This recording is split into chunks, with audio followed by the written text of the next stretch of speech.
Hello সবাইকে নমস্কার, আমি Rimjhim and welcome back to my channel act with actress রিমঝিম।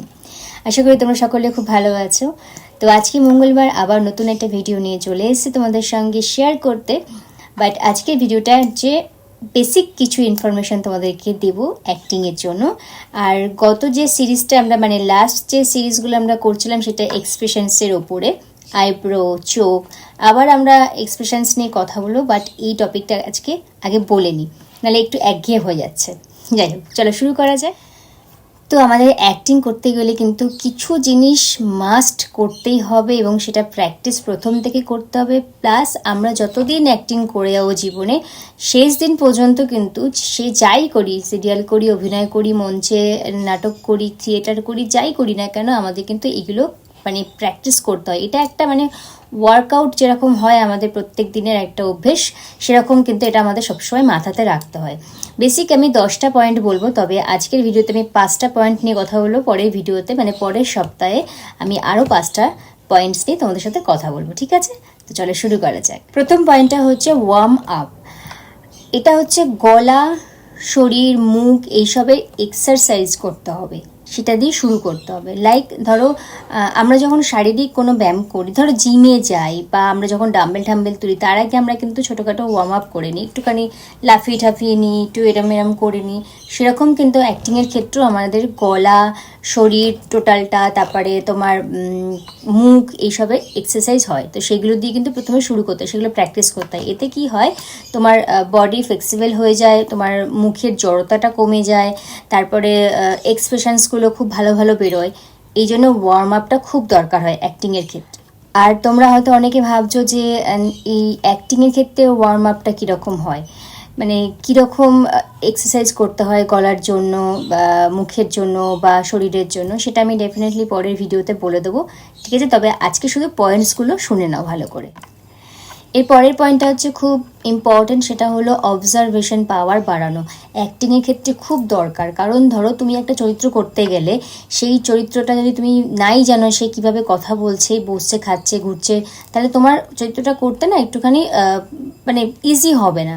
তুমি তোমার মতন করবে, বাট ফুটিয়ে তুলতে পারবে না। তুমি সবসময় দেখবে চারিদিকে, তোমরা সবসময় চারিদিকে দেখবে যে তোমাদের চারিদিকে লোকে কিভাবে কথা বলছে, কিভাবে খাওয়া দাওয়া করছে, ঘুরছে, ফিরছে, বসছে, এগুলো না অবজার্ভ করতে হয় সবসময়। মানুষকে, চরিত্রকে অবজার্ভ করতে হয়। তাহলে যখন তুমি কোনো ক্যারেক্টার পাবে, ধরো কোনো একটা বিজনেসম্যানের ক্যারেক্টার পেলে, সে যদি তুমি দেখে থাকো যে বিজনেসম্যান কীভাবে কথা বলছে, ডিল করছে কীভাবে সব কিছু, তাহলে তোমার না সেই ক্যারেক্টারটা করতে খুব ইজি হবে।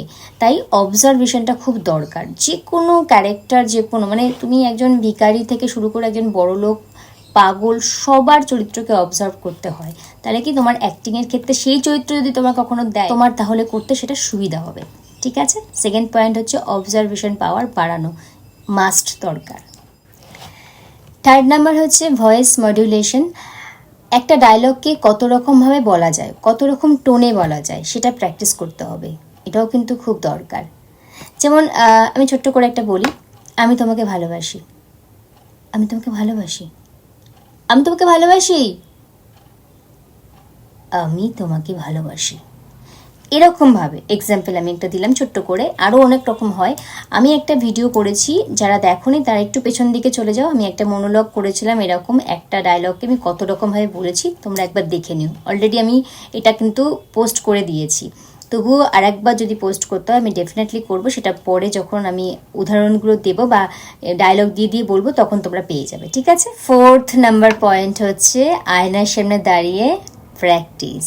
কি প্র্যাকটিস করবে? সেটা হলো নিজের এক্সপ্রেশনসগুলো। কি দুঃখ, হাসি, কান্না, রাগ, জেদ, তেজ, সব কিছু, এভরিথিং।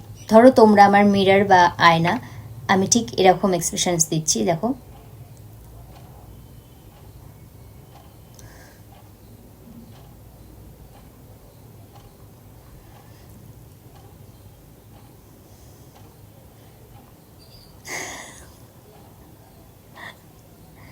এরম টাইপের, ঠিক আছে? নিজের রাগ, জেদ, এইসব যে এক্সপ্রেশনস তোমার রয়েছে, সেইগুলো তুমি আয়নার সামনে দাঁড়িয়ে প্র্যাকটিস করবে। নিজের মনে যদি হঠাৎ করে না আসে, যদি ইজি না হয়, তাহলে কিছু কিছু ইনসিডেন্টস মনে করবে, তোমার সাথে এটা ঘটেছিল, তাহলে দেখবে তোমার রাগ চলে আসবে বা দুঃখ চলে আসবে বা হাসি চলে আসবে। তো আয়নার সামনে দাঁড়িয়ে প্র্যাকটিস করাটা হচ্ছে 4th নাম্বার পয়েন্ট, করতেই হবে এটা, ঠিক আছে? আর আজকের ভিডিওতে লাস্ট পয়েন্ট আমি নিয়ে আলোচনা করব, নাম্বার 5, সেটা হচ্ছে ইম্প্রোভাইজ। খুব ইম্পর্টেন্ট। অনেক সময় হয় কি, আমরা যখন অডিশন দিতে যাই এরকম অনেক সিচুয়েশন হয়ে যায় যে তোমাকে স্ক্রিপ্ট ডায়লগ কিছু দেবে না, জাস্ট তোমাকে একটা সিচুয়েশন বলে দেবে যে এই সিচুয়েশনের উপরে তুমি অ্যাক্টিং করে দেখাও। এবার তুমি ভাবো, তুমি যদি প্র্যাকটিস না করো বা এই ব্যাপারটা যদি না জানো, তাহলে তোমার পক্ষে কতটা কঠিন হবে ব্যাপারটা। মানে তোমাকে সিচুয়েশনটা জাস্ট দিয়ে দেবে, তোমাকে ডায়লগ রেডি করতে হবে। ধরো এমনও বলে দেবে তোমার একার ক্যারেক্টার না, 2-3জন ক্যারেক্টারও থাকতে পারে, সেরকম সিচুয়েশন দিয়ে দিল, তখন তোমাকে পুরো ডায়লগ নিজে নিজে মাথায় আনতে হবে, পুরো সিচুয়েশনটা কীরকম হতে পারে সেটা ভাবতে হবে। সেই মানে ধরো এরকম তোমাকে বললো যে তুমি জব করতে চাও না, তুমি বিজনেস করতে চাও, তো তোমার বাবাকে তুমি কনভিন্স করো কিভাবে করবে। এবার তোমাকে কী করতে হবে, তোমাকে ডায়লগ সাজাতে হবে, তারপরে তোমাকে সেরকম সিচুয়েশন ক্রিয়েট করে অ্যাক্টিংটা করতে হবে, বাবাকে কনভিন্স করতে হবে। তো ইম্প্রোভাইজ করাটা খুব দরকার। সেই জন্য নিজে বাড়িতে না এরকম কিছু কিছু সিচুয়েশন তৈরি করবে হঠাৎ হঠাৎ। সেখানে কোনো ডায়লগ আগে লিখবে, কারণ তুমি যেখানে অডিশন দিতে যাবে সেখানে তো ডায়লগ লেখার টাইম পাবে না, ঠিক আছে?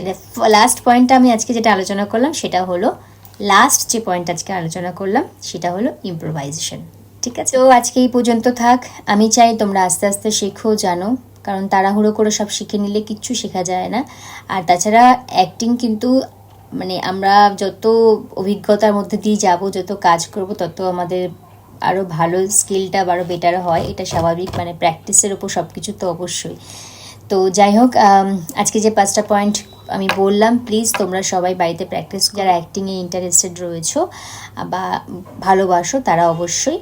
আর 5টা পয়েন্ট অবশ্যই মনে থাকবে তো, warm up, observation, voice modulation, mirror practice, আর হচ্ছে ইম্প্রোভাইজ করা, ঠিক আছে?